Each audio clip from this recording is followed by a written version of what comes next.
பேரன்பிற்கும் பெரும் மதிப்பிற்கும் உரிய அறிவொளி காணொலியினுடைய இயக்குனர் ஐயா சேரலாதன் அவர்களே, ஒருங்கிணைப்பாளர் தாமோதரன் அவர்களே, பொருளாளர் மோகன்ராஜ் அவர்களே, இந்த நிகழ்விலே கலந்து கொண்டிருக்கக்கூடிய பேராசிரியர் சோம வேலாயுதம் அவர்களே, பகுத்தறிவு எழுத்தாளர் மன்றத்தினுடைய மாநில தலைவர் ஐயா நேரு அவர்களே, திருச்சி தமிழ்ச்சூழர் அவர்களே, இன்னும் பல்வேறு பகுதிகளிலிருந்தும் இணைந்திருக்கக்கூடிய அருமை பெரியவர்களே, உங்கள் அனைவருக்கும் எனது பணிவன்பான வணக்கத்தினை உரித்தாக்கிக் கொள்கின்றேன். இன்றைய தினம் நம்முடைய அறிவொளி காணொலியிலே சமுதாய புரட்சியாளர்கள் வரிசையிலே முன்னணியிலே இருக்கக்கூடிய மகாத்மா ஜோதிபா பூலே அவர்களை பற்றித்தான் நம்மோடு கலந்துரையாடல் செய்ய நான் இருக்கின்றேன். அன்பார்ந்த பெரியவர்களே, நம்முடைய இந்திய சமுதாயம் என்பது இந்து மதத்தால் பீடிக்கப்பட்டு பல்வேறு அடிமைத்தனத்திலே மூழ்கி கிடந்தது. அந்த அடிமைத்தலையிலிருந்து நம்மளை மீட்டெடுத்த சமுதாய புரட்சியாளர்கள் பலர் இருக்கிறார்கள். அவர்களிலே முன்னணியிலே இருக்கக்கூடிய மாபெரும் புரட்சியாளர்கள் தந்தை பெரியார், அண்ணல் அம்பேத்கர் அவர்களுக்கு முன்னோடியாக அயோத்திதாச பண்டிதர், ரெட்டமலை சீனிவாசன், கேரளாவிலே நாராயணகுரு, ஐயன்காளி போன்றவர்கள், நம்முடைய ஐயா வைகுண்டர் போன்றவர்கள் இந்த வரிசையிலே முதலாவதாக வரக்கூடிய அருமை புரட்சியாளர் தான் மகாத்மா ஜோதிபா பூலே அவர்களாகும். மகாத்மா ஜோதிபா பூலே அவர்கள் அந்த மகாத்மா என்கின்ற உண்மையான அந்த சொல்லுக்குரிய ஒரு பொருத்தமான ஒரு தலைவராக அவர்கள் விளங்கி கொண்டிருக்கிறார்கள். மகாத்மா என்பது மோகன்தாஸ் கரம்சந்த் காந்தி குறித்தாலும் கூட அந்த மகாத்மா என்பவர் அந்த மகாத்மாவுக்குரிய அந்த கடமைகளோடு அவர்கள் செயல்பட்டதாக அவருடைய வரலாற்றிலே நாம் பார்க்கவில்லை. அண்ணல் அம்பேத்கர் அவர்கள் வட்டமேசை மாநாட்டுக்கு சென்ற பொழுது அந்த மகாத்மா காந்தியுடைய செயல்பாடுகள், மோகன்தாஸ் கரம்சந்த் காந்தியினுடைய செயல்பாடுகள் அந்த மகாத்மா பட்டத்திற்கே ஒரு இழுக்கை தேடி தரக்கூடிய ஒரு செயலாக இருந்தது. ஏனென்று சொன்னால், அண்ணல் அம்பேத்கர் அவர்களிடத்திலே உங்களுடைய கோரிக்கைக்கு நான் ஆதரவு தருகிறேன் என்று சொல்லிவிட்டு, இஸ்லாமியர்கள் ஆதரவு கொடுத்தால் நான் ஆதரிக்கிறேன் என்று கூறினார்கள். கூறிவிட்டு அவர்கள் இஸ்லாமியரிடம் சென்று அம்பேத்கருடைய கோரிக்கைகளை ஏற்றுக்கொள்ளாதீர்கள் என்று சொல்லி அவர்களிடத்திலே இரட்டை வேடம் போட்டார்கள். இதனை அறிந்து கொண்ட அண்ணல் அம்பேத்கர் அவர்கள் காந்தியை மிகவும் கடுமையாக சாடுகின்றார். கையிலே கீதையையும் கக்கத்திலே வாளையும் வைத்திருக்கக்கூடிய ஒரு மனிதனுக்கு மகாத்மா என்று சொன்னால் அது மோகன்தாஸ் கரம்சந்த் காந்திக்கு பொருந்தும் என்று சொன்னார்கள். அந்த அளவிற்கு மகாத்மா என்ற சொல்லுக்கு ஒரு இழுக்கான ஒரு செயலை செய்தவர் தான் மகாத்மா மோகன்தாஸ் கரம்சந்த் காந்தியடிகள். அதே போல பார்த்தோம் என்று சொன்னால் இன்றைக்கு லோககுரு என்று சொல்லுகின்றார்கள். லோககுரு என்று சொல்லக்கூடிய சங்கராச்சாரி எந்த லோகத்துக்கு குருவாக இருக்கிறார்? அவர் அமெரிக்காவுக்கு குருவா, ஆப்பிரிக்காவுக்கு குருவா, உகாண்டாவுக்கு குருவா, எந்த நாட்டுக்கு குரு? பார்ப்பனர்கள் மட்டும்தான் அவர் குரு. அவரை லோககுரு என்று இன்னைக்கு பறைசாட்டி கொண்டிருக்கிறார்கள். அதே போல பாலகங்காதர திலகரை லோகமானியர் என்று சொல்வார்கள். அவருடைய சொல்லும் செயலும் அனைத்துமே அவருடைய கொள்கைகள் அனைத்துமே பார்ப்பன நன்மைக்காகவே அவருடைய அனைத்து செயல்பாடுகளும் இருந்தது. அதே போல வீர சவார்கர் என்று சொல்வார்கள். வீர சவார்கர் என்கிற பட்டம் யார் கொடுத்தது என்று சொன்னால் அது கேலிக்குரியதாக இருக்கிறது. அந்த வீர சாவர்கர் என்ற பட்டத்தை அந்த சாவர்கரே சித்திரபுத்திரன் என்ற பெயரிலே கட்டுரை எழுதி பட்டம் கொடுத்தார் என்று சொல்லுகின்றார்கள். இந்த பட்டத்திற்கே கேவலத்தை உருவாக்கக்கூடியவர்களாக அந்த பட்டத்திற்கு உரியவர்களாம் இருந்திருக்கிறார். ஆனால் மகாத்மா ஜோதிபா பூலே அவர்கள் அப்படி அல்ல. அவர் தன்னுடைய சிறு வயது முதலே அடித்தட்டு மக்களுக்காக, ஒடுக்கப்பட்ட மக்களுக்காக, தாழ்த்தப்பட்ட பிற்படுத்தப்பட்ட மக்கள், இன்றைக்கு நாம் தாழ்த்தப்பட்டவர்கள் பிற்படுத்தப்பட்டவர்கள் என்று சொல்லுகின்றோம். ஆனால் ஜோதிபா அவர்கள் அன்றைக்கு சூத்திரர்கள், ஆதி சூத்திரர்கள் என்று அவர்களை வெளித்திருக்கிறார்கள். அந்த மக்களுடைய கல்விக்காகவும், அந்த மக்களுடைய வேலை வாய்ப்புக்காகவும், அந்த மக்களுடைய முன்னேற்றத்திற்காகவும் மிக சிறப்பாக பாடுபட்டார்கள். அவருடைய உழைப்பினால் பலனடைந்த மக்கள் ஆயிரக்கணக்காக திரண்டு மும்பையிலே ஒரு மிகப்பெரிய ஒரு மைதானத்திலே ஒரு மிகப்பெரிய மாநாடு போன்ற ஒரு கூட்டத்தை ஏற்பாடு செய்கிறார்கள். அந்த மாநாட்டிற்கு அந்த அடித்தட்டு மக்கள், உழைக்கின்ற மக்கள், தாழ்த்தப்பட்ட பிற்படுத்தப்பட்ட மக்கள் தான் அந்த மாநாட்டை கூட்டுகின்றார்கள். அதற்கு அந்த மாநாட்டில் உரையாற்றுவதற்கு அறிஞர் பெருமக்கள் பலரையும் அழைத்து அங்கே அவரை பற்றிய சொற்பொழிவுகளை நிகழ்த்தி வைக்கிறார்கள். மகாத்மாவுடைய சிறப்புகளையும் அவருடைய பெருமைகளையும் அவருடைய உழைப்பையும் அந்த உழைப்பினால் இந்த மக்களுக்கு கிடைத்த நன்மைகளையும் எடுத்து சொல்லி அங்கே ஆயிரக்கணக்கான மக்கள் திரண்டிருக்கக்கூடிய ஒரு மிகப்பெரிய மாநாட்டிலே மகாத்மா என்ற மிகப்பெரிய ஒரு பட்டத்தை வழங்கினார்கள். மகாத்மா அங்கே கூடியிருந்த அனைத்து மக்களும் மிகுந்த கரவொலியோடு மகாத்மா மகாத்மா என்று சொல்லி மனப்பூர்வமாக வாழ்த்தி அவருக்கு வழங்கப்பட்ட பட்டம்தான் அந்த மகாத்மா என்கிற பட்டம். அந்த மகாத்மா என்கின்ற பட்டத்தை அவர் தேடி செல்லவில்லை. அவர் அதை விரும்பியதில்லை. ஆனால் அந்த மக்கள் தாங்கள் நன்றி தாங்கள் பெற்ற அந்த நன்மையின் விளைவாக தங்களுடைய நன்றி கடனை காட்டுவதற்காக அவருக்கு அந்த பட்டத்தை வழங்கி இருக்கிறார்கள்.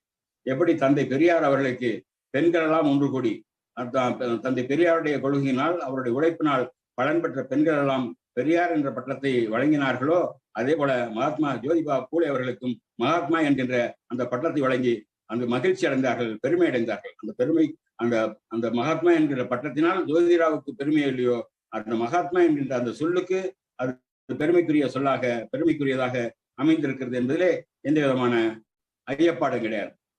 மகாத்மா அவர்களை பற்றி சொல்லுகின்ற பொழுது இன்றைக்கு சமுதாய புரட்சியாளர்கள் வரிசையிலே பல தலைவர்கள் இருக்கின்றார்கள். அந்த பல தலைவர்கள் வரிசையிலே தந்தை பெரியாரும் அண்ணல் அம்பேத்கரும் ஒரு நாணயத்தினுடைய 2 பக்கங்களாக விளங்கினார்கள். எப்படி தந்தை பெரியாருடைய கருத்துக்களும் அம்பேத்கருடைய கருத்துக்களும் சமுதாய புரட்சியிலே ஒன்று போல இருந்தது. பெரியாருடைய சொற்களை எடுத்து போட்டு கீழே அம்பேத்கர் என்று சொன்னால் அது பொருத்தமாக இருக்கும். அதே போல அம்பேத்கருடைய சொற்களை எடுத்து போட்டு கீழே பெரியார் என்று சொன்னால் அது பொருத்தமாக இருக்கும். அப்படித்தான் ஜோதிபா பூலே அவர்களும் 100க்கு 100 பொருந்தக்கூடியவராக இருக்கிறார். ஒரே ஒரு விஷயத்தில் மட்டும் அவருக்கு வேறுபாடு இருக்கிறது.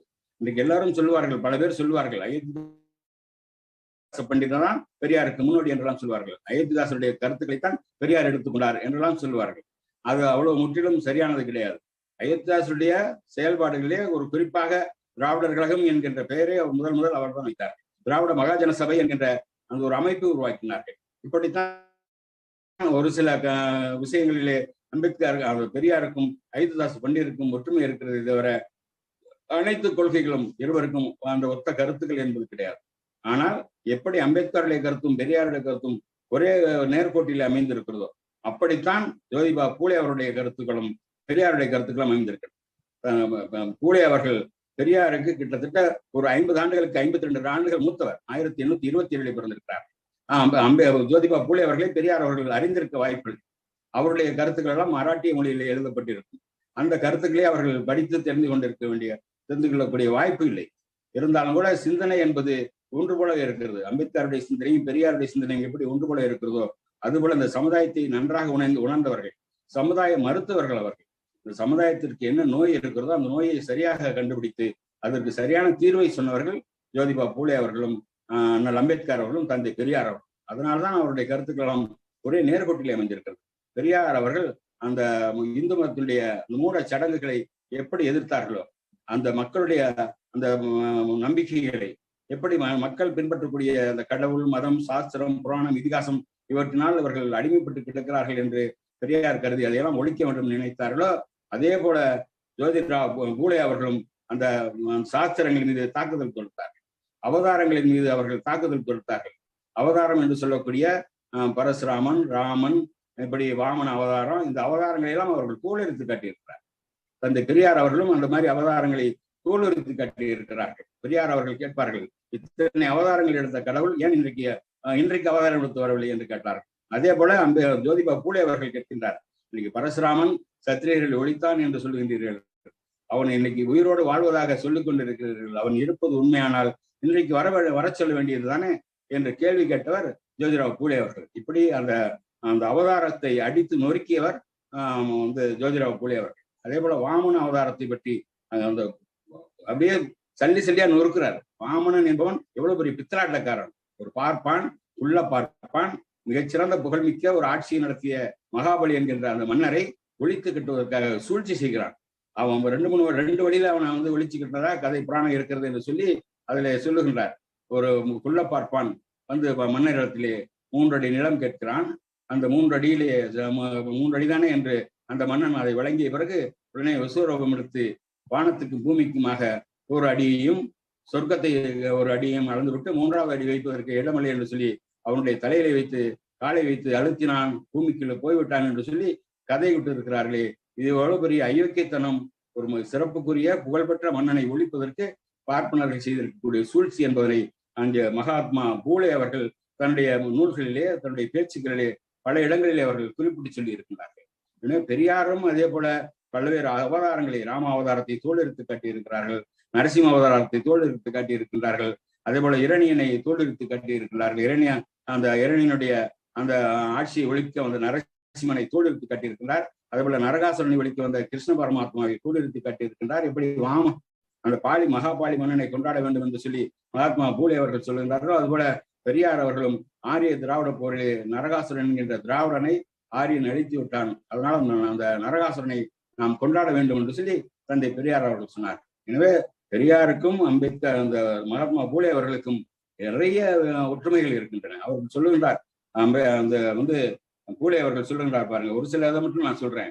இன்னைக்கு மந்திரம் ஓதுவதால் மழை பெய்யும் என்பது முட்டாள்தனம். மந்திரத்தின் மூலம் குழந்தை பெறுவது நடக்க முடியாத செயலே. மந்திரம் மூலம் குழந்தை பிறக்கும் என்றால் எந்த ஒரு பார்ப்பனரும் குழந்தை இல்லாமல் இறக்க மாட்டார். மந்திரம் இல்லாமல் விதவைகள் கூட குழந்தைகளை பெற்றெடுப்பார்கள் என்று அங்கே ஜோதிராவ் பூலே அவர்கள் சொல்றாங்க. இதெல்லாம் பெரியாருடைய கருத்துக்கு அப்படியே ஒத்து போகிறதா இல்லையா? அப்புறம் சொல்றாரு, கிறிஸ்தவ மத நூலான பைபிளை மக்கள் முன் வெளிப்படையாக படிப்பது போல பார்ப்பன மத நூல்களும் மக்கள் முன் படிக்கப்பட வேண்டும். அதன் மூலம் இந்த நூல்களில் பொதிந்துள்ள ஏற்றத்தாழ்வு, போலித்தனம், அநீதி ஆகியவை அம்பலப்படுத்தப்பட வேண்டும் என்று சொல்லி ஜோதிராவ் பூலே அவர்கள் சொல்கின்றார்கள். சொன்னால் இது முழுக்க முழுக்க பெரியாருடைய கருத்து அல்லவா? அதே போல பூலே அவர்கள் சொல்லுகின்ற கருத்துக்கள் எல்லாம் சொர்க்கம் என்ற ஒன்று இல்லை. ராமாயணம் எந்த அறநெறியையும் போதிக்கவில்லை.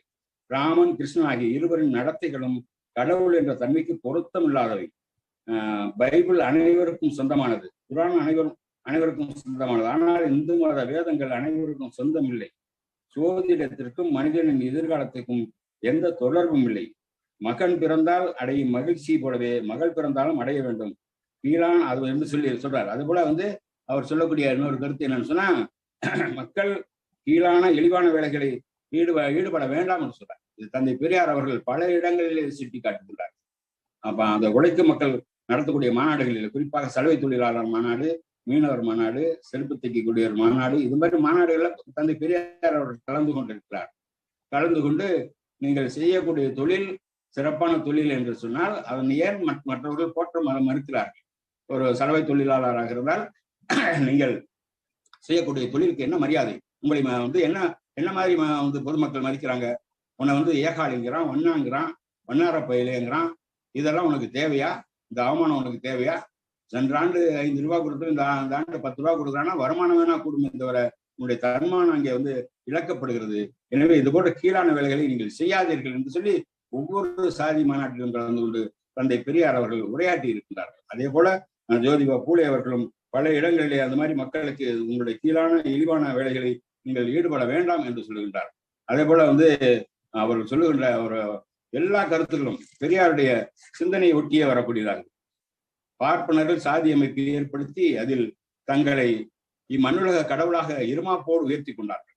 உயர்ந்த சலுகைகளையும் உரிமைகளையும் கௌரவங்களையும் தங்களிடமே வைத்துக் கொண்டார்கள்.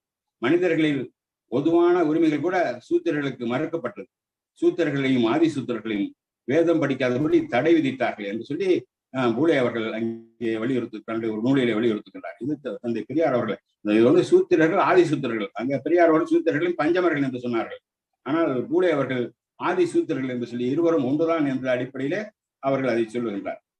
அதே போல பாத்தீங்கன்னா நம்ம தமிழ்ல மந்திரம் சொல்லணும் என்று பெரியார் அவர்கள் போராடினார். அது போல அங்க மராத்தி மொழியிலே பிரார்த்தனை செய்யணும்னு பூலே அவர்கள் சொல்லுகின்ற நேரத்தில் அங்க பொதுமக்கள் கேட்கிறாங்க, மராத்தி மொழியில பிரார்த்தனை செய்தால் தங்கள் கோரிக்கை எப்படி கடவுளை சென்றடையும் என்று பூலேவிட கேட்கிறாங்க. அப்போ பூலே என்ன சொல்றாருன்னா, மனித அறிவை கடவுள் அறிய மாட்டாரா? எப்படி பிரெஞ்சு, லத்தீன், ஆங்கில மொழிகளை எல்லாம் அந்த கடவுள் அறிந்து கொண்டு அவர்களுக்கு அருள் பாலிக்கவில்லையா? அது போல இந்த மராத்தி மொழியிலே அந்த பிரார்த்தனை செய்யும் பொழுது கடவுளுக்கு அது புரியவில்லை என்று சொன்னால் அது கடவுளாக இருக்க முடியுமா என்றெல்லாம் கேட்டு பெரியாருடைய அந்த தமிழ் அர்ச்சனை மொழியாக ஆக்க வேண்டும் என்று சொன்ன அந்த கருத்தை அவர்களும் அங்கே சொல்லி இருக்கிறார்கள். அதே போல எப்படி பார்ப்பனர்கள் பிறந்ததிலிருந்து சுடுகாட்டிலிருந்து தொட்டிலிருந்து சுடுகாடு வரை அந்த வரியை வசூலிக்கிறார்கள் என்று பெரியார் அவர்கள் பல இடத்துல புரோகித வரி என்று சொல்லி சுட்டி காட்டுறார். அதே போல அதே மாதிரி இங்க புரோகித அவர்கள் சொல்லுகின்றார், பார்ப்பன புரோகிதன் தொட்டிலிருந்து சுடுகாடு வரைக்கும் கற்பப்பையிலிருந்து காசி வரைக்கும் சடங்கு சம்பிரதாயம் என்று சொல்லி உறுதி கொடுக்கின்றார்கள் என்று. இப்படி பல கருத்துக்கள், அனைத்து கருத்துக்களுமே தந்தை பெரியாருடைய கருத்துக்களை அப்படியே அவர்கள் ஒரு 100 ஆண்டுகளுக்கு முன்னால் சொன்னது போல சொல்லிக் கொண்டிருக்கிறார். பெரியார் அவர்கள் அதையெல்லாம் பார்த்து பேசினார்னு சொல்ல முடியாது. அவர் எழுதுனதை பேசினதை படிச்சிருக்க வாய்ப்பில்லை. ஏன்னா மராட்டிய மொழியிலே அவர் சொல்லி இருக்கிறார். தந்தை பெரியார் அவர்கள் இயற்கை அறிவாளர், சுய சிந்தனையாளர். அவர்கள் பேசுகின்ற கருத்துக்கள் அத்தனையும் அவருடைய சொந்த சிந்தனையில வந்தது. அவர் சொல்லுகிற பொழுது, திருக்குறளை பற்றி சொல்லுகிற பொழுது கூட என்னுடைய கருத்து திருக்குறளில் இருக்கிறது என்றுதான் சொல்லுவார். தவிர திருக்குறளிலே வள்ளுவர் இப்படி சொல்லி இருக்கிறார், அதனால் நான் இதை சொல்லுகிறேன் என்று அவர் சொன்னது கிடையாது. அதுபோல பூலே அவர்கள் சொன்ன கருத்துக்கள் பெரியாருடைய கருத்துக்களோடு ஒத்து போகின்றன. அவ்வளவு சிறப்பாக பெரியாருக்கும் அந்த ஜோதிபா பூலே அவர்களுக்கும் நிறைய ஒற்றுமைகள். பெரியாருக்கு முன்னோடியாக ஜோதிபா பூலே அவர்களை சொல்லலாம். அம்பேத்கர் அவர்கள் அதை அவர்கள் தன்னுடைய குருவாக ஏற்றுக்கொண்டார்கள். அம்பேத்கர் தன்னுடைய வாழ்க்கை சரித்திரத்திலேயே பூலே அவர்களை பற்றி அவர்கள் சிறப்பாக சொல்லியிருக்கிறார். அவருடைய வாழ்க்கை வரலாற்றை எழுதியவர் கூட ஒரு தனஞ்சயக்கீர் என்கின்ற பார்ட்னர் தான். அம்பேத்கருடைய வாழ்க்கை வரலாற்றை எழுதிய அதே தனஞ்சயக்கீர் அவர்கள் மகாத்மா ஜோதிராவ் பூலே அவருடைய வரலாற்றையும் எழுதியிருக்கிறார்கள். அந்த நூலில் தான் அந்த கருத்துக்களை உங்களோடு நான் இப்பொழுது பகிர்ந்து கொண்டிருக்கிறேன். அவர் தான் வீர சபார்க்குடைய வரலாற்றையும் எழுதியுள்ளார். அவர் பார்ப்பனர். தனஞ்சயக்கீர் என்பவர் ஒரு பார்ப்பனராக இருந்தாலும் கூட பார்ப்பனர்கள் எந்த அளவிற்கு இந்த ஒடுக்கப்பட்ட மக்களை வஞ்சித்தார்கள், சுரண்டினார்கள், இழிவுபடுத்தினார்கள் என்பதையெல்லாம் ஜோதிராவ் பூலேயுடைய மொழியிலேயே இங்க நிறைய பதிவு செய்திருக்கிறார். அதுபோல அம்பேத்கருடைய வரலாற்றையும் அவர்கள் எழுதியிருக்கிறார்கள், சாவர்கருடைய வரலாற்றையும் எழுதியிருக்கிறார். இப்படி அவருடைய அந்த செய்திகள் ஏராளமாக குறிப்பிட்டிருக்கிறார்கள். ஏற்கனவே நான் ஒரு கூட்டம் இந்த இதே நிகழ்ச்சியில நாம் பேசுகின்ற பொழுது அந்த ஜோதிராவ் பூலே அவர்கள் கல்விக்காக எவ்வளவு இன்னலையை அனுபவித்தார்கள் என்பதை நான் சொன்னேன். அவர் சிறு வயதிலே அந்த கல்விக்காக அவர்கள் பள்ளிக்கூடம் சென்ற பொழுது அவரை படிக்க விடாமல் உயர் சாதிக்காரர்கள் எப்படி தடுத்தார்கள், அவருடைய தந்தை அவரை பள்ளிக்கூடத்துக்கு போக விடாமல் எப்படி நிறுத்தினார், பார்ப்பனுடைய பேச்சு கேட்டு திரும்பவும் அவர் பள்ளிக்கூடத்துக்கு அனுப்பினார்கள். திரும்ப அவர்கள் படித்து அவர்கள் ஒரு பார்ப்பனத்திலே அவமானப்படுத்தப்படுகிறார். அதையெல்லாம் ஏற்கனவே நான் சொல்லியிருக்கிறேன். ஏன்னா ஒரு பார்ப்பனர் தன்னுடைய திருமணத்திற்கு அவரை அழைக்கிறார். அந்த ஊர்வலத்திலே அவர்கள் சென்று கொண்டிருந்த பொழுது அந்த ஊர்வலத்திலே அவரை அடையாளம் கொண்டு கொண்டார்கள் பார்ப்பனர்கள். அடையாளம் கொண்டு நீ சூத்திரனாச்சே, எப்படி நீங்க வெளியே ஓடிப்போ அப்படின்னு சொல்லி விரட்டும் போது அவர் அவமானப்படுகிறார். அவமானப்பட்டு ஓடி தந்தையிடம் சொல்கிறார். அவர் சிறு வயது, ஒரு 17 வயது 20 வயதுக்குள்ள இருந்திருக்கும்.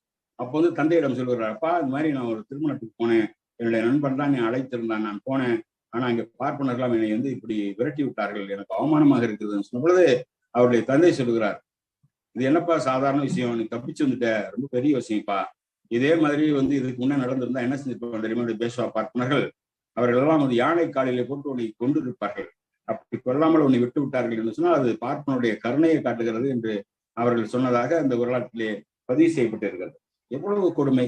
இதெல்லாம் பார்த்துதான் அவர் சிந்திக்கிறார். சிந்திச்சு என்ன காரணம், மக்களுக்கு கல்வி அறிவு இல்லாததான் இதுக்கு காரணம் என்று சொல்லி மக்களுக்கு கல்வி அறிவு போட்டுவதற்காக முதலாக சூத்திரர்களுக்கும் பெண்களுக்கும், மகர் ஜாதி பெண்களுக்கும் மாங் ஜாதி பெண்களுக்கும் பள்ளிக்கூடத்தை ஆரம்பிக்கிறார். அந்த பள்ளிக்கூடத்தை ஆரம்பித்ததன் காரணமாக அங்கே கடுமையான எதிர்ப்புக்கு ஆளாகிறார். சூத்திரர்களுக்கு கல்வி கற்றுத் தருவதா, பெண்களுக்கு கல்வி கற்றுத் தருவதா, சாஸ்திரத்தை எதிர்க்கிறான், சம்பிரதாயத்தை எதிர்க்கிறான், அதற்கு கழகம் செய்கிறான். பெரியாரை கழகக்காரர் என்று சொல்வது போல பூலே அவர்களையும் கழகக்காரர் என்று சொல்கின்றார். கழகம் செய்கிறான் என்று சொல்லி அவரை வீட்டை விட்டு விரட்டுவதற்கான ஏற்பாடு செய்யறாங்க. அவர் தந்தைக்கு அவரை வீட்டை விட்டு விரட்டுவதற்கு எண்ணம் இல்லை, விருப்பம் இல்லை. ஆனால் பார்ப்பனர்களும் மற்ற உயர்ஜாதிக்காரர்களும் உன்னுடைய மகனை வீட்டில் வைத்திருந்தால் உன்னை நாங்கள் சாதி விளக்கம் செய்து விடுவோம் என்று மிரட்டி அவரை வீட்டை விட்டு விரட்டுகின்றார்கள். இப்படி அவருடைய கல்வி எப்படி பறிக்கப்பட்டது, எப்படி அவருக்கு கல்வி கொடுக்கின்ற பொழுது எப்படி அவர் அவமானப்படுத்தப்படுகிறார் என்பதெல்லாம் நம்ம படிக்கிறோம். ஆனா இன்னைக்கு ஒரு சில பேர் வரலாற்று ஆசிரியர்கள், எழுத்தாளர் என்று சொல்லக்கூடிய ஒரு சில பேர், அவர்கள் எல்லாம் பெயர் சொல்வதற்கே அசிங்கமாக இருக்கிறது. அவர்கள் எழுதக்கூடிய கதையெல்லாம் படமாக வந்திருக்கு. பொன்னியின் செல்வன் என்ற ஒரு படத்திற்கு கதை வசனம் எழுதிய ஒரு ஜெயமோகன் என்கின்ற நபர், அந்த நபர் தான் பெரியாரை பற்றி எழுதுகின்ற பொழுது பெரியாருக்கும் வைக்கத்துக்கு என்ன சம்பந்தம், ஒரு பெரியார் சும்மா வைக்கத்துக்கு போயிட்டு வந்தாரு, அவரை போய் வைக்கம் வீரர்னு சொல்லக்கூடாதுன்னு சொல்லி ரொம்ப அப்பட்டமாக புழுகுகின்றார். பெரியார் அவர்கள் எவ்வளவு காலமாக மணிக்கணி மின்சாரம் தடைப்பட்டு விட்டது. ஒரு நிமிஷம்.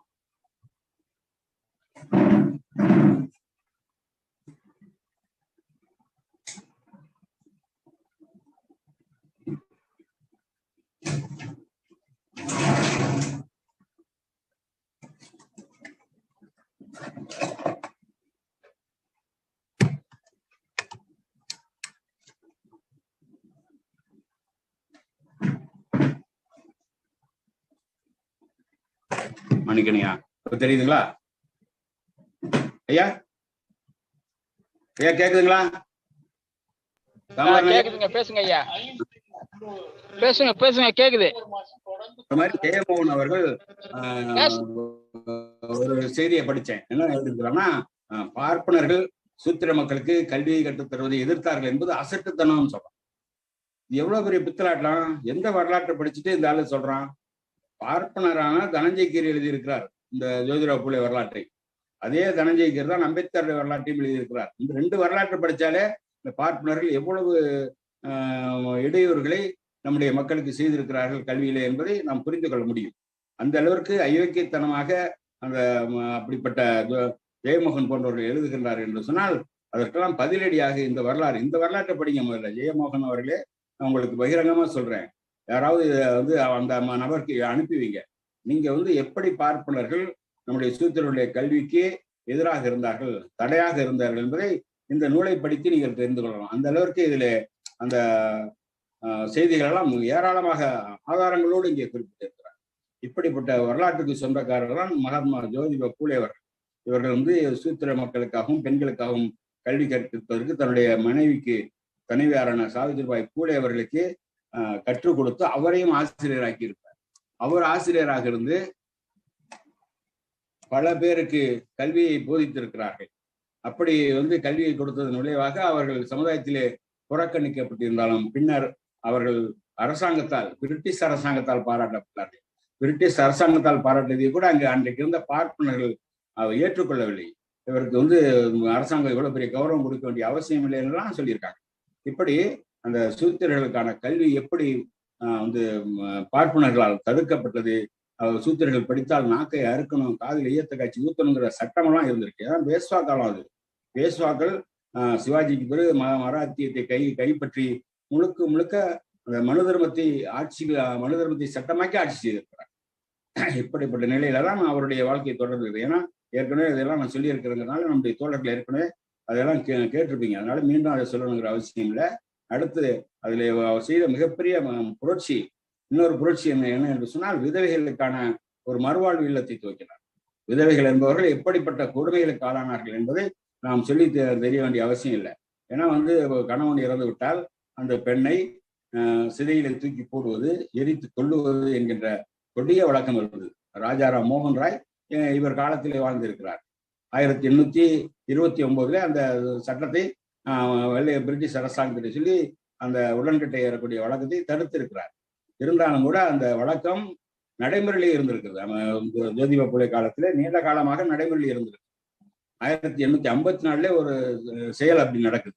அதை சுட்டி காட்டுறாங்க வரலாற்று. எப்படின்னா, அன்றைக்கு பெண்கள் சிறு 8 வயசு 9 வயசுலே திருமணம் செய்து வைக்கப்பட்டு விடுவார்கள். கணவன் இறந்து விடுவான், அவர்கள் விதவையாகி விடுவார். விதவையான பிறகு அவரை மொட்டை எடுத்து மூலையில உட்கார வைத்து வெள்ளைப்புடுவை கட்டை வைத்து, அவர்களுக்கு சாப்பாடு கூட நல்ல சாப்பாடு கிடையாது. அவர்கள் ஏதோ உயிர் வாழ்வதற்காக எதையோ சாப்பிட்டு குறித்துக் கொண்டிருந்தார். பெரியார் அவர்கள் அந்த விதவை பெண்களுடைய அந்த நிலையை எப்படி படம் எடுத்து காட்டுகிறார். 1921 எவ்வளவு விதவைகள் இருந்தார்கள், அந்த விதவைகள் எவ்வளவு துயரத்துக்கு ஆளானார்கள் என்பதை சொல்லிவிட்டு அவர் சொல்லுகின்றார், ஒரு மாட்டுக்கு கூட தினவெடுத்தால் அதை தேய்த்துக் கொள்வதற்கு ஒரு தேய்ப்பு கடை வைத்திருப்பான். ஆனா இந்த இளம் பெண்கள் தங்களுடைய உடல் இச்சைகளை அவங்க தங்களுடைய உணர்வுகளை வெளிப்படுத்துவதற்கு என்ன பரிகாரம் இருக்கிறது, என்ன வழி இருக்கிறது என்று சொல்லி அன்றைக்கு இருந்த அந்த விதவைத்தன்மையை கடுமையாக எதிர்த்தவர்கள் தந்தை பெரியார் அவர்கள். அதே போல அந்த காலத்திலையும் ஜோதிபா பூலே காலத்திலே அதோட கொடுமையாக இருந்திருக்கு. இங்க விதவைத்தன்மை தான் பெரியார் காலத்தில் இருந்திருக்கு. ஆனா ஜோதிபா பூலே காலத்துல எப்படின்னா, அந்த ஒரு பெண்கள் அந்த மாதிரி தெரியாதனமா, அதாவது தன்னுடைய இளமை அந்த உணர்வுகளுக்கு படியாக்கி கர்ப்பம் அடைந்து விட்டால் அந்த குடும்பத்தில் உள்ளவர்கள் மிக கடுமையாக வருத்தப்படுவாங்களாம். இவ ஏன் உயிரோட இருக்கா, நம்ம மருமகன் செத்ததுக்கு போல இவ செத்துருக்கலாமேன்னு வருத்தப்படுவாங்க. அதுக்கு பரிகாரம் செய்யணும்னா கொண்டு போய் நிறைய கடுமையான தண்டனைகளை கொடுப்பாங்க. அது எப்படிப்பட்ட தண்டனைங்கிறது ஒரு உதாரணங்கள் சொல்றாங்க. எப்படின்னா, ஒரு சங்கராச்சாரியத்தை போய் சொல்லியிருக்காங்க, ஒரு பெண் வந்து கர்ப்பம் அடைந்து விட்டார். கர்ப்பம் அடைஞ்ச உடனே அந்த மாதிரி ஒரு பெண் கர்ப்பம் அடைந்து விட்டால் அதுக்கு என்ன பரிகாரம் சாமி சொல்லுங்கன்னு அந்த சங்கராச்சாரியர் என்ன பரிகாரம் சொல்லுகிறார் என்றால், ஒரு மிகப்பெரிய மரப்பந்திலே அந்த பெண்ணை உட்கார வைத்து அந்த மரத்தை கொளுத்தி விடணுமா. கொளுத்தி விட்டு அந்த மரம் எரிஞ்சு சாம்பலான பிறகு அதுக்கப்புறம் உயிரோடு இருந்தார். நடக்கிற காரியம் அது. ஒரு பெண்ணை மரத்தில் வைத்து கொளுத்தி விட்டால் மிகப்பெரிய பொந்துனா ஒரு ஆள் உட்கார அளவுக்கு மிகப்பெரிய பொந்து இருக்கும்னா அது எவ்வளவு பெரிய மரமா இருக்கும். அந்த மரத்துல உட்கார வச்சு அந்த பெண்ணை கொளுத்திட்டு மரத்தை கொளுத்திட்டு அதற்கு பிறகு உயிரோடு இருந்தால் 1000 பார்ப்பனர்களுக்கு விருந்தளிக்க வேண்டும், அவர்களுக்கு தான தர்மங்களை செய்ய வேண்டும். தான தர்மங்களை செய்து அதுக்கு பிறகு சடங்குகளை செய்து அவர்களை வந்து சமுதாயத்தில் சேர்த்துக் கொள்ளலாம் என்று தீர்ப்பளித்திருக்கிறான் அந்த சங்கராச்சாரி. எவ்வளவு பெரிய அயோக்கியத்தனம், கொடுமை, இதெல்லாம் பார்க்கிறாரு பூலே. இந்த பெண்களுக்கு ஏதாவது நாம் பரிகாரம் செய்தார்கள். இந்த பெண்கள் ஏன் இளம் வயதிலே இப்படி வந்து கர்ப்பமாகிறார்கள். அந்த குழந்தையை கலைப்பதற்காக மருந்து மாத்திரைகளை சாப்பிட்டு அவர்களும் செத்து போகிறார்கள். அந்த குழந்தையும் ஊனமாக பிறக்கிறது, அல்லது குழந்தை பிறந்து விட்டால் அந்த குழந்தையை கொன்று விடுகிறார்கள், தற்கொலை செய்து கொள்கிறார்கள். இந்த கொடுமை எல்லாம் பார்க்கிறார் போல. இப்படியெல்லாம் பார்க்கும்போது அவருடைய மனித நேய உணர்வு, தந்தை பெரியாருக்கு இருந்த அந்த மனித நேய உணர்வு அவருக்கும் இருந்திருக்கு. உடனே வந்து என்ன பண்றாரு, அவர் அங்க வந்து அந்த வயசுல ஒரு 30 வயசு கூட இருக்காது அவருக்கு. அந்த வயசுல பெண்களுக்கான அனாதை விடுதிகளை துவக்கிறார், விதவைகளுக்கான அனாதை விடுதிகளை துவக்கிறார். அனாதை விடுதிகளை துவக்கி விட்டு என்ன பண்றாருன்னா, கையெழுத்து பிரதி கையிலேயே எழுதி சூரட்டிகளை அந்த ஊர் பூரா விட்டுறாரு, பூனா நகர் முழுவதும் விட்டுறாரு. விதவை பெண்களே, கர்ப்பமாக இருக்கும் விதவை பெண்களே, உங்களுக்காக ஒரு அனாதை இல்லம் துவக்கப்பட்டு இருக்கிறது. நீங்கள் அங்கே தாராளமாக வந்து உங்கள் குழந்தைகளை பெற்று செல்லலாம், சுகப்பிரசவமாக செய்து கொள்ளலாம். விரும்பினால் அந்த குழந்தையை எடுத்துட்டு போனா, இல்லைன்னா அங்கேயே விட்டுட்டு போனா கூட நாங்க இந்த அனாதை இல்லம் அவர்களை வளர்த்து ஆளாக்கும் என்று அறிவிப்பு செய்கிறார். உடனே பார்ப்பனர்லாம் கொதிக்கிறான், நம்ம சாஸ்திரத்துல கை வைக்கிறான், நம்முடைய சம்பிரதாயத்துல கை வைக்கிறான், மதத்துல கை வைக்கிறான், இவனா உருப்புவானான்னு சாபம் விடுறாங்க. அதை பத்தி அவர் கவலையப்படலை. அவர் மிகப்பெரிய அளவிற்கு அதை எதிர்ப்புகளை சமாளித்து அந்த அனாதை விடுதிகளை துவக்கி அந்த பெண்களுக்கான பாதுகாப்பை அவர்கள் உருவாக்கி தருகிறார். அங்கே வந்து பெண்ணுடைய ஒரு குழந்தையை அவரே தத்தெடுத்து தன்னுடைய சொந்த குழந்தை போல வளர்க்கிறார். சாவித்திரிபா பூலே அவர்களும் அந்த குழந்தையை தன்னுடைய சொந்த குழந்தை போல அவர்கள் வளர்த்து வருகிறார். இப்படிப்பட்ட மிக சிறப்புக்குரிய ஒரு சாதனைகளை செய்த மாபெரும் புரட்சியாளர் ஜோதிபா பூலே அவர்கள். அது மாத்திரம் இல்லைங்க, அவர் வந்து உண்மை நாடுவர் சங்கம் சத்யசோதக் சமாஜ் அப்படிங்கிற அமைப்பு துவக்கிறார்.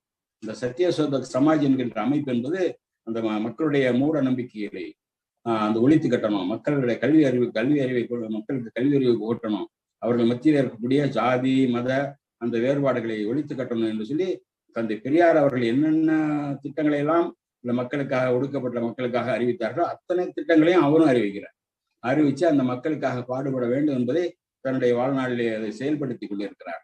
செயல்படுத்தி கொண்டு வரக்கூடிய நேரத்திலே அங்க வந்து பாத்தீங்கன்னா வந்து திருமணம் என்று வருகின்ற பொழுது திருமணத்திலே நடத்தக்கூடிய அந்த பார்ப்பனுடைய சூழ்ச்சிகள் எல்லாம் அவர் அம்பலப்படுத்துகிறார். எப்படின்னா, அந்த திருமணம் வந்தா பாப்பா என்ன பண்ணுவான்னா 2 தரப்பு மக்களையும் கூப்பிடுவான். மணமகன் வீட்டாரையும் மணமகள் வீட்டாரையும் கூப்பிடுவான். 2 பேருக்கும் ஜாதகம் பார்ப்போம். ஜாதகத்துல தோஷம் இருக்கு, அதுக்கு பரிகாரம் செய்யணும், அந்த சடங்கு செய்யணும், சம்பிரதாயம் செய்யணும்னு சொல்லி ஏகப்பட்ட பணத்தை வந்து உறிஞ்சி கொடுப்பான். அதுக்கு பிறகு வந்து பாத்தீங்கன்னா அந்த திருமணம் செய்து வைக்கிற புரோகிதத்திற்காக பல ரூபாய்களே அவன் வந்து சுரண்டுவான். இதையெல்லாம் பார்த்து அவர் கூட அவர்கள் என்ன சொல்றாருன்னா, ஏன் பாப்பானை வச்சு நீ செய்யற, மணமகன் வீட்டுல பெரியவங்க இல்லையா, மணமகள் வீட்டுல பெரியவங்க இல்லையா, அவங்களாம் உட்கார்ந்து பேசுங்க, 2 தரப்பும் உட்கார்ந்து பேசி நீங்களே வந்து உறுதிமொழி சொல்லி திருமணம் நடத்தி வைக்கலாமே, எதுக்கு பாப்பான்ல போறீங்கன்னு சொல்லி மக்கள்கிட்ட கோரிக்கை வைக்கிறார். இப்படி அவர்கள் சொல்லியது மட்டுமில்லாமல் அதை செயல்படுத்துகிறார். எப்படி செயல்படுத்துறாருன்னா, முத வந்து எப்படி ஆரம்பிக்கிறாங்கன்னா, தந்தை பெரியார் அவர்கள் தன்னுடைய வணிக நிறுவனத்தில் வேலை பார்த்த ஒருவருக்கு சாதி மறுப்பு திருமணத்தை அந்த காலத்தில் நடத்தி வச்சார் இல்லையா, அதே போல தன்னுடைய நிறுவனத்திலே அவர் வணிக நிறுவனம் நடத்துகிறார். பூலே அவர்கள் அவர்கிட்ட வந்து ஒருத்தர் வேலை செய்கிறார். அவர் ரொம்ப ஏழை, அவருடைய மனைவி இறந்துட்டாங்க, அதனால அவருக்கு மறுமணம் செய்து வைக்கணும் அப்படின்னு சொல்லி அவர் முடிவு பண்றாரு. முடிவு பண்ணி அந்த திருமணத்தை அவர் வந்து சுயமரியாதை திருமணம், ஒரேகர் இல்லாத திருமணமாக நடத்த வேண்டும் என்று அவர் ஏற்பாடு செய்கிறார். அதுக்கு பெண்ணு கொடுக்கறதுக்கு ஒரு தயாரா இருக்காரு. ஆனா இதை தெரிஞ்சுக்கிட்ட பார்ப்பனர்கள் என்ன பண்றாங்கன்னா, அவங்க அந்த பெண்ணோட தகப்பன்ட்ட ஓடுறாங்க. என்னங்க இந்த மாதிரி சாஸ்திரம் கெட்டு போய், சம்பிரதாயம் கெட்டு போய், இந்த மாதிரி மதத்துக்கு எதிராக, கடவுளுக்கு எதிராக இது மாதிரி ஒரு காரியம் செய்யறான், அதுக்கு நீங்க ஒத்துக்கலாமாங்கிறப்ப அவரு கொஞ்சம் தடுமாறாரு. ஆனா அந்த மணப்பெண்ணுடைய தாய் வந்து யாருன்னு கேட்டா, நம்ம சாவித்திரிபாய் பூலே, ஜோதிபா பூலே அவருடைய துணைவியார் சாவித்திரிபாய் பூலேவுக்கு அவருடைய தோழி. அதனால அவங்க வந்து உறுதியா இருந்தாங்க.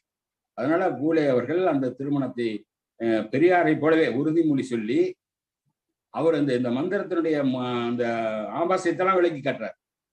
புரோகிதரை வைத்து திருமணம் செய்தால் அந்த மந்திரத்தினுடைய பொருள் மிக மிக ஆபாசமானது, இதையெல்லாம் நீங்க சொல்லக்கூடாது, நம்ம கணவனும் மனைவியும் வந்து ஒருத்தருக்கு ஒருத்தர் விட்டு கொடுத்து வாழணுங்கிற அந்த உறுதிமொழி சொல்லி பெரியார் எப்படி நடத்தி இருக்கிறாரோ சுயமரியாதை திருமணத்தை, அதே போலவே நடத்தி இருக்கிறார்.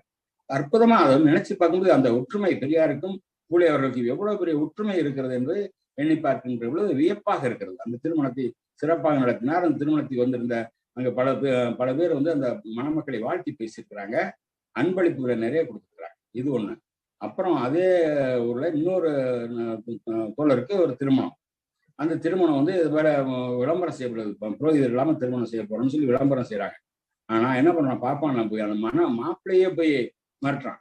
மாப்பிள்ளையை மிரட்டி, என்னடா நீ இது திருமணம் செய்யற, நீ இப்படி திருமணம் செஞ்சேன்னா உன்னை நாங்க வந்து ஜாதி விட்டு விலக்கி வச்சிருவோம், ஊரை விட்டு விலக்கி வச்சிருவோம், உங்க கூட யாரும் வாடி விளக்க வச்சுக்க மாட்டோம்னு சொல்லி மிரட்டுறான். அடியால வச்சு மிரட்டுறான். அவன் அந்த மாப்பிள்ளை என்ன பண்ணான், பயந்து போறான். பயந்து போய் அவர்கிட்ட ஓடுறான். ஜோதிபா பூலே அவர்கள்ட்ட ஓடுறான். ஓடி போய், ஐயா எனக்கு கல்யாணமே இல்லாட்டி கூட பரவாயில்லைங்க, எனக்கு இப்படி மிரட்டானுங்க, எனக்கு பயமா இருக்கு, தயவுசெய்து இந்த வேண்டாம், இந்த திருமணம் வேண்டாம் அப்படின்னு சொல்லும்போது தைரியம் விட்டார். நீ ஏன்ப்பா பயப்படுற, நான் இருக்கேன், அரசு இருக்கு, நமக்கு ஆதரவா இருக்கு, நீ அதனால கவலைப்படாதே, நீ வந்து தைரியமா இரு, நம்ம அந்த திருமணத்தை நடத்துவோம்னு சொல்றாரு.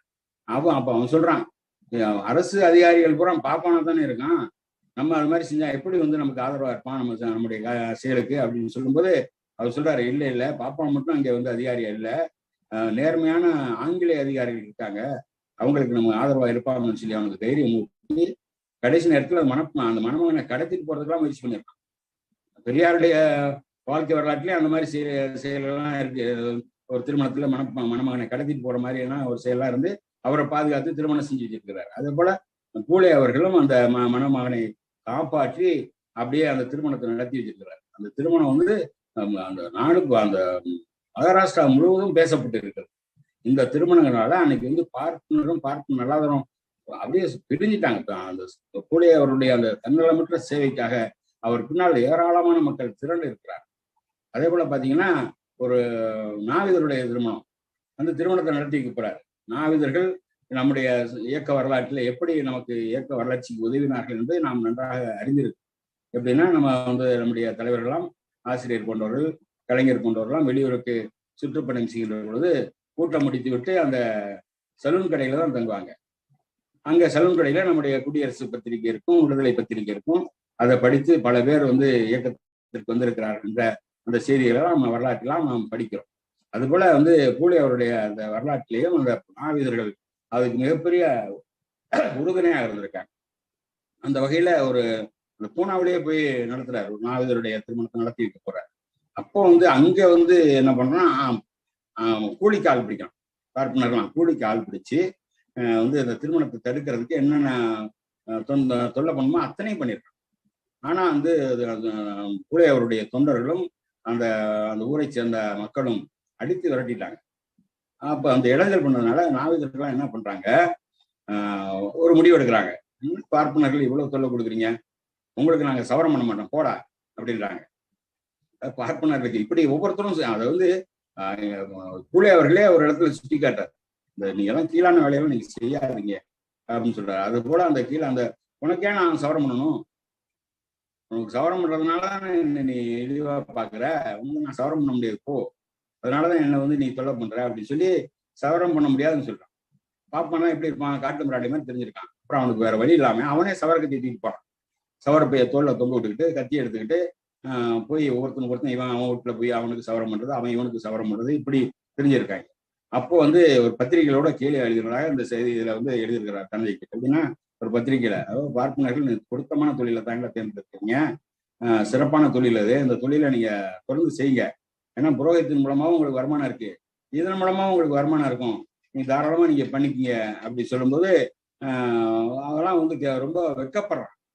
இப்படி வந்து இந்த நிலையில ஒரு ஒரு சம்பவத்தை மட்டும் நான் வந்து நினைவூட்ட விரும்புறேன். ஏன்னா இப்படிப்பட்ட நிலையில வந்து அந்த பூலே அவருடைய தந்தை மிக மோசமான நிலையில இருக்கிறார். உடல்நலம் பாதிக்கப்பட்டு அவருடைய தம்பி வீட்டுல, பூலே அவருடைய தம்பி வீட்டுல அவர் இருக்கிறார்.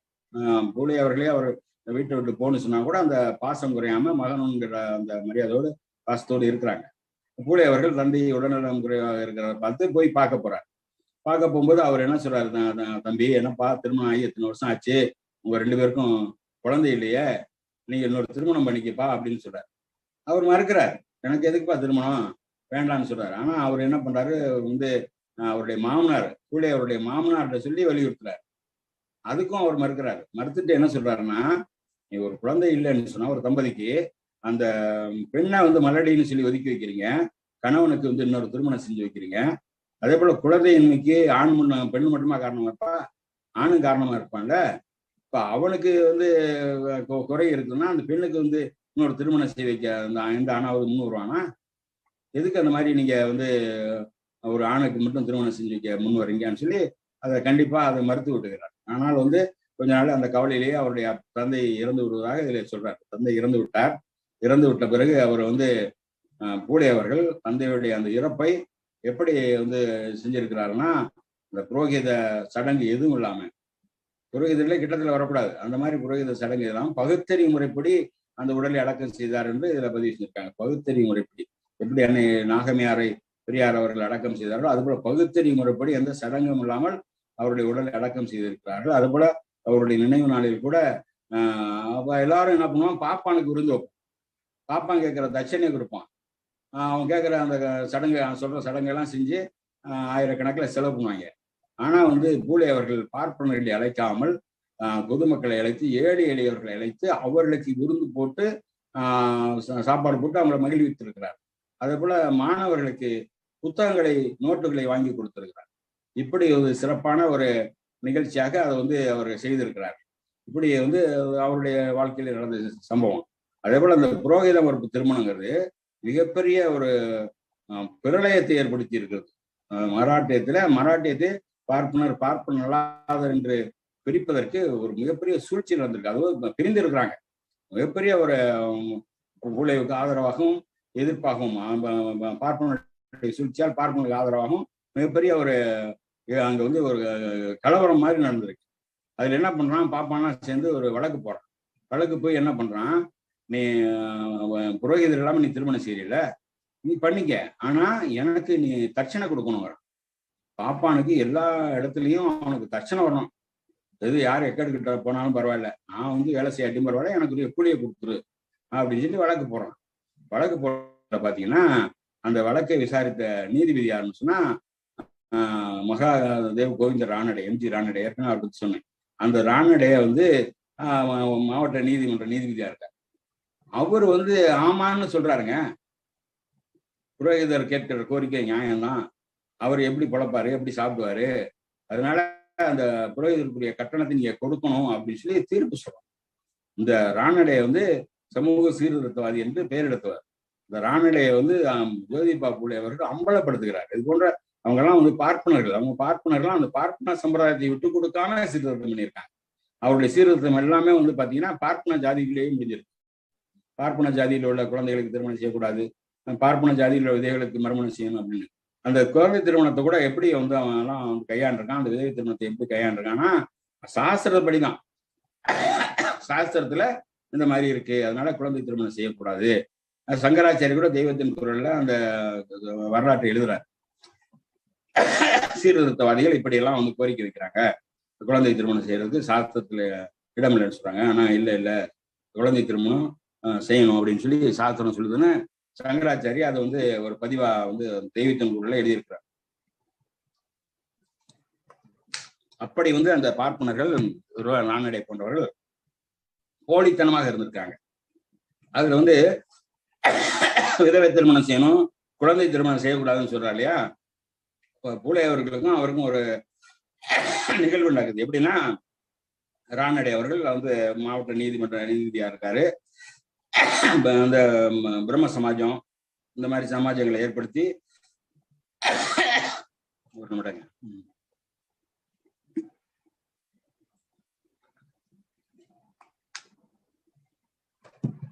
சீர்திருத்தம் பேசிட்டு இருக்காங்க.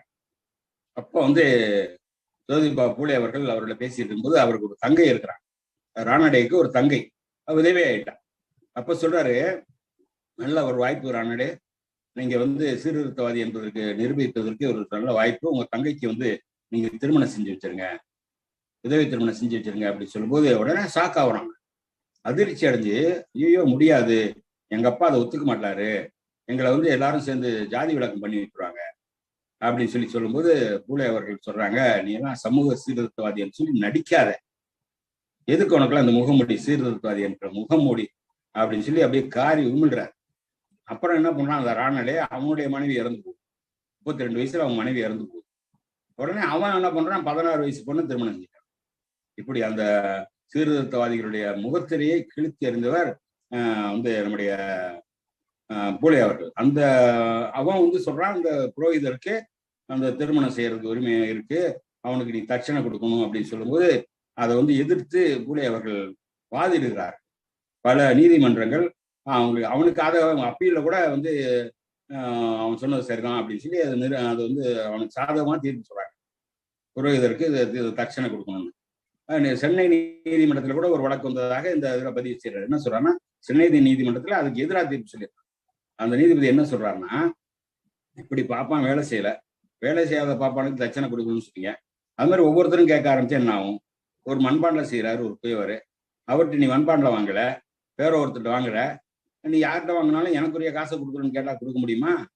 அதெல்லாம் முடியாதுங்க. அவன் வேலை செஞ்சானா அதுக்குரிய கூலியை கொடு, அவன்கிட்ட பொருள் வாங்கினா அதுக்குரிய கூலியை கொடு, அது காசு விலையை கொடு, அதை விட்டுட்டு நீ வந்து இந்த மாதிரி வந்து தட்சணை கேட்கறது வந்து சரியில்லைன்னு சொல்லி சென்னை உயர் நீதிமன்றத்துல சொன்னதாக அது தீர்ப்பு இதுல இருக்கு. அதே போல அதுக்கு எதிராக அவர் வந்து பம்பாய் உயர் நீதிமன்றத்துக்கு மனு செய்கிறார்கள். 4 ஆண்டு காலம் அந்த வழக்கு நடக்கு.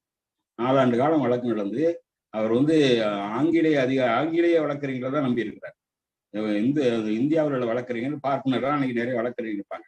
இவனெல்லாம் வச்சு அவன் சாஸ்திரப்படி சம்பிரதாயப்படி பாப்பானுக்கு சாதகமா இருப்பாங்கனால ஆங்கிலேய வழக்கறிஞர்கள் துணையோடு கடுமையாக வாதாடி இந்த தட்சணை என்பது தர வேண்டிய அவசியம் இல்லை, புரோகிதர் வந்து அவர் தான் திருமணம் செய்து வைக்கணும்னு எந்த சட்டமும் இல்லை, அவருக்கு வந்து வேற ஒருத்தர் திருமணம் செஞ்சு வச்சாலும் இவருக்கு கட்டணம் கொடுக்கணும் அப்படின்னு சொல்லி அந்த ராணடே சொன்ன தீர்ப்பை நான் ரத்து செய்கிறேன்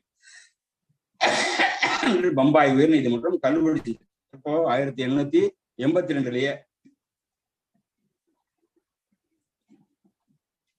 இது நம்ம சுயமரியாதை இயக்கத்திலும் நடந்திருக்கு. தந்தை பெரியார் அவர்கள் ஒரு திருமணத்தை நடத்தி வைக்கிறாங்க. தமிழர் ஆசிரியருடைய மாமனார் மாமியாருக்கு திருமணத்தை நடத்தி வைக்கிறாரு.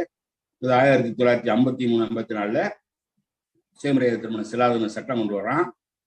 எத்தனை வருஷத்துக்கு பிறகு 1882 மகாராஷ்டிரத்துல அந்த மாதிரி தீர்ப்பு வந்திருக்கு. ஆனா இது எதுக்கு எடுத்தாலும் அந்த முன்னால அந்த வழக்கு இருக்கு, இந்த வழக்கு இருக்கு, சாஸ்திரம் இருக்குன்னு சொல்றேன். இதையெல்லாம் எடுத்துக்காம அந்த சப்தபதி என்கின்ற அந்த சடங்கை செய்யல, அதனால இந்த திருமணம் செல்லாதுன்னு சொல்லி அந்த திருமணத்தை வந்து தள்ளுபடி செய்யறான், செல்லாதுன்னு சொல்றான். அறிஞர் அண்ணா வந்து தான் சுயமரியாதை திருமண சட்டத்தை கொண்டு வர. ஆனா இன்னைக்கும் கூட பார்ப்பனர் வைத்துதான் பார்ப்பனர் அல்லாத திருமணம் செய்யறாங்கன்னா இது எவ்வளவு பெரிய சுயமரியாதை கிழக்கு. இப்படி பெரியாருக்கும் அம்பேத்கர் அந்த ஜோதிராவ் பூலே அவர்களுக்கும் ஏராளமான ஒற்றுமைகள் இருக்கு. அந்த இது மாதிரி நிறைய வந்து அவர் வந்து அந்த சாஸ்திரங்களையும் சம்பிரதாயங்களையும் அந்த மனுஸ்மிருதியெல்லாம் ஒரு பாவ புத்தகங்கிறார். அது புனித புத்தகம் இல்லை, ஒரு பாவ புத்தகம். அதுல வந்து சொல்ல இருக்கக்கூடிய அந்த அந்த நீதிகள்லாம் வந்து மனித தர்மத்துக்கு எதிரானது. மனித தர்மத்துக்கு எதிரானது. சூத்திரன் வந்து கொலை பண்ணா அவனுக்கு தூக்கு தண்டனை, பாப்பான் கொலை பண்ணா அவனுக்கு மொட்டை அடிச்சா போதுங்கிற இது மாதிரி எல்லாத்தையும் சொல்றார். பெரியார் அவர்கள் மனுநீதியை எப்படி கிழித்து தொங்க விட்டார்களோ அதுபோல ஜோதிராவ் பூலே அவர்களும் அன்றைக்கு மனுநீதியை தோலுரித்து காட்டியிருக்கிறார். அப்படி ஏராளமாக அவர்கள் வந்து சமுதாய மாற்றத்திற்காக பாடுபட்டு இருக்கிறார். இப்படி பாடுபட்டதுனால என்ன பண்றான், இவருக்கு எவ்வளவு இடையூறு செய்திருக்கிறான் பாருங்க. பாப்பா வந்து மிகப்பெரிய இடையூறுகளை செய்திருக்கான். எப்படி பெரியாருக்கு வந்து பாத்தீங்கன்னா பெரியார் போகக்கூடிய இடத்துல எல்லாம் கழுதையை வந்து வெட்டி விடுவாங்க கூட்டத்துக்குள்ள, அது போல வந்து செருப்பு மாலையை கட்டி தொங்க விடுவாங்க. இந்த மாதிரி ஜோதிபா பூலே அவர்களுக்கு என்ன பண்ணுவான்னா, அவர் வந்து அவர் மாலை அணிக்கு போற மாதிரி போவான். மேடையில போய் மாலையை போடுவாங்க. மாலைக்குள்ள பார்த்தா அப்படியே விஷப்பூச்சியில வச்சு கட்டியிருப்பாங்க. அப்படியே மாலை போட்டு வெளியே வந்தோன்னா அந்த அந்த பூச்சிகள்லாம் பறந்து அவரை கடிக்கும். எவ்வளவு கொடுமை பாருங்க. இதெல்லாம் அனுபவிச்சிருக்கிறார் பெரியார். எப்படி தன் மீது மலம் வீசப்பட்டு பொழுதும் கூட அதை தொடச்சிட்டு இந்த சமுதாய பணி ஆற்றினாரோ, அது போல இந்த விஷப்பூச்சி கடியையும் தாங்கி கொண்டு இந்த சமுதாயத்திற்காக அவர் பாடுபட்டார். மிகப்பெரிய ஒரு மகாத்மானா அவர்தான் மகாத்மா. நினைச்சு பார்க்கும்போது நமக்கெல்லாம் அவர் இதெல்லாம் படிக்கும்போது புல்லரிக்கிறது. மிகப்பெரிய அளவுக்கு அவர்கிட்ட கேட்குறாங்க, அந்த பாப்பானை நீங்க இவ்வளவு தூரம் கடுமையா எதிர்க்கிறீங்களே, பாப்பானை நீங்க ஏன் அப்படி எதிர்க்கிறீங்கிறப்ப அவர் சொல்றாரு, பார்ப்பனர்களே நான் சகோதரரை ஏத்துக்க தயார் தான், ஆனா பாப்பா என்ன சகோதரனை ஏத்துக்கிறானா? ஒரு ஒரு ஒரு பஞ்சமனோ சூத்திரனோ ஒரு ஊட்டு நீர், சுத்தமான ஊட்டு நீரை வச்சிருக்கிறான். அந்த நீரை விட அந்த நீர் ஒரு பசுமாட்டு கோமியத்தை விட அசுத்தமானதுன்னு சொல்றான்னா அவனை எப்படி நான் சகோதரனை ஏத்துக்கிறது? பார்ப்பனர் மீது அவர் மிகப்பெரிய தாக்கத்துல தோற்றார். பார்ப்பனை நான் சகோதரனை ஏத்துக்க முடியாது, அவன் என்ன சகோதரனை ஏத்துக்கிட்டா நான் அவனை ஏத்துக்கிறேன். எல்லா பார்ப்பனையும் அவர் கடுமையா எதிர்க்கல. இப்படி பார்ப்பனர்கள் அவருக்கு மிகப்பெரிய இடையூறை செய்திருக்காங்க. அவர் வீட்டுக்கு பக்கத்திலேயே மலக்குடி அந்த நகராட்சி நகர்மன்றத்துல அவர் நகர்மன்ற உறுப்பினராக இருந்திருக்கிறார். மக்களுக்கான பல தீர்மானங்களை கொண்டு செயல்படுத்த வச்சிருக்கிறார். அது உண்மை நாடுவோர் சங்கம், சத்திய சோதர் சமாஜ் மூலமாக பள்ளிக்கூடத்தை கட்டி மக்களுக்கான கல்வியை போதிக்கிறார். கல்வி அறிவுங்கிறது அன்னைக்கு எப்படி இருந்துச்சுங்கிறதெல்லாம் அவர் தெளிவா சொல்றாரு. அன்னைக்கு பிரிட்டிஷ்காரன் வரலான்னா யாருக்கும் கல்வி கிடையாது அப்படி சொல்லி அந்த பஞ்சமர்கள் சூத்திரர்கள்லாம் பள்ளிக்கூடத்துல சேர்த்துக் கொள்ளப்படவே இல்லை. அதெல்லாம் பிரிட்டிஷ் அரசாங்கம் செய்து தரணும். பிரிட்டிஷ் அரசாங்கத்தையும் கண்டிக்கிறார். அந்த மாதிரி அவருடைய அந்த உழைப்புக்கு அவர் என்ன பண்ணலாம், அவர் கடுமையாக பார்ப்பனையில் இருக்கின்ற நிலையிலே பார்த்தா வீட்டுக்கு பக்கத்திலே மலக்குழியை வெட்டி கொண்டு போய் கொடுப்பார். சாக்கடையெல்லாம் அதில் கொட்டுவான். அவர் வீட்டு வழியாக தான் மலத்தை எடுத்துட்டு போவாங்க. இதெல்லாம் அவருக்கு இடையூறு, அவர் செய்த இடையூறுகள். அதனால அவர் ரொம்ப மனசு நொந்து போயிட்டார். அவ்வளவு பெரிய ஒரு தியாகம் செய்திருக்கிறார். அவர் தியாகம் செஞ்சு அவர் என்ன சொல்றாரு, நான் இறந்து போனாக்கா பாப்பானை யாரும் கிட்டத்துல விடாதீங்க, அவன் நிழல் கூட மேல படக்கூடாதுங்க. ஆணுக்கும் பெண்ணுக்கும் உள்ள சமத்துவத்தை அவர் அப்படி பதித்திருக்கிறார். கடவுள் தான் ரெண்டு பேரையும் படைச்சாங்கன்னா நீங்க என்ன பெண்ணுக்கு மட்டும் வேற விதியை புகுத்துறீங்க? ஒரு ஆண் குழந்தை பிறந்தால் என்ன மகிழ்ச்சி அடைவீங்களோ அது போல பெண் குழந்தை பிறந்தால் நீங்க மகிழ்ச்சி அடையணும் என்றெல்லாம் அவர் சொல்றார். இப்படி பல வகையிலே பெரியாருக்கும் ஜோதிபா பூலே அவர்களுக்கும் ஏராளமான ஒற்றுமைகள் இருக்கின்றன. உண்மையான மகாத்மா என்பவர் அவர்தான். அவருடைய வாழ்க்கை வரலாறு என்பது நாம் அனைவரும் படித்து தெரிந்து கொள்ளக்கூடிய ஒன்று. பெரியாருக்கு நிகரான ஒரு தலைவர். பெரியாருக்கும் அவருக்கும் நிறைய ஒற்றுமைகள் இருக்கு. மற்ற புரட்சியாளர்கள்லாம் பார்க்கின்ற பொழுது கூட சில வேறுபாடுகள் இருக்கும். இப்ப நாராயணகுரு போன்றவர்கள்லாம் அவர் ஒரு கோயிலை கட்டினார். அது போல வைகுண்டர் அவர் ஒரு தன்னையே ஒரு கடவுளாக பாவித்துக் கொண்டு கடவுளுடைய தூதுவராக அவர் மக்கள்கிட்ட சேவை செய்திருக்கிறார். அது மாதிரி அயோத்திதாசர் கூட அவர் பௌத்தத்துக்கு போனாரு. இப்படி பல வேறுபாடுகள் இருக்கின்றன. ஆனால் பெரியாருக்கும் அம்பேத்கருக்கும் பல ஒற்றுமைகள் இருப்பது போல பெரியாருக்கும் ஜோதிராவ் பூலே அவர்களுக்கும் ஏராளமான ஒற்றுமைகள் இருக்கிறது. உண்மையான மகாத்மா என்பவர் ஜோதிராவ் பூலே தான். அவருக்கு பாத்தீங்கன்னா இன்னைக்கு வாய்மையே வெல்லும்னு சொல்றோம். நம்முடைய இலட்சணையில, அரசு இலட்சணையில வாய்மையே வெல்லும் இருக்கு. அந்த வாய்மையே வெல்லும் என்கின்ற அந்த அந்த சொல்லாடலை உருவாக்கியவர் ஜோதிராவ் பூலே. வாய்மை அவர் எழுதக்கூடிய கடிதத்தில எல்லாம் பாத்தீங்கன்னா அந்த வாய்மையே வெல்லும் என்று போட்டுட்டு தான் எழுதுவாராம். அப்படி அவர் நிறைய செய்திருக்கிறார். நிறைய புத்தகங்கள் எழுதியிருக்கிறார். பல புத்தகங்கள், புரோகித சூழ்ச்சி, அந்த மாதிரி விவசாயிகளின் சாட்டை, மாதிரி பல புத்தகங்கள் அவர் நிறைய எழுதியிருக்கிறார். எழுதி அதுல பார்ப்பனுடைய அந்த சூழ்ச்சிகளை எல்லாம் அம்பலப்படுத்தி இருக்கிறார்கள். சிவாஜியுடைய வாழ்க்கை வரலாற்றை பாடலாக எழுதியிருக்கிறார்கள். அது மாதிரி புரோகித சூழ்ச்சி அம்பலப்படுத்தி இருக்கிறார். அது மாத்திரம் இல்லாம பார்த்தீங்கன்னா இந்த செய்தியை நம்ம குறிப்பிட்டாகும்.